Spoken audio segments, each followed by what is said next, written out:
এখন মিত্রার ছাত্ররা ছুটিতে চলে গেছে। ফ্ল্যাট ফাঁকা, জানলার বাইরে ঢাকের আওয়াজ আর ভিড়।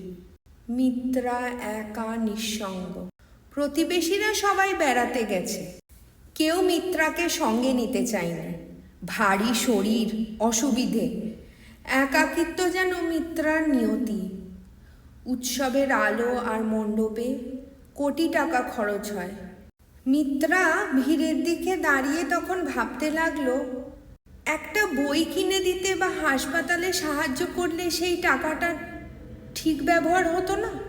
হঠাৎ ডোরের কলিং বেলটা বেজে ওঠে। চিকু আসে, বলল, মিস, আসুন আমাদের সঙ্গে। শহরতলি থেকে দূরে এক আশ্রমে পুজো হচ্ছে। মিত্রা পৌঁছয় ছোট্ট মন্দিরে। সাদা ধুতি পাঞ্জাবি পরা গ্রামবাসী, মাটির প্রদীপ, কোনো আলোকসজ্জা নেই। শুধু গান, প্রার্থনা আর মানুষের মুখে খুশি আর আনন্দ। হাসি মুখে সবাই ভোগ খাচ্ছে। এই হলো উৎসব, অংশগ্রহণে ভাগ করে নেয়। মিত্রার একাকিত্ব ধীরে ধীরে কমতে থাকে।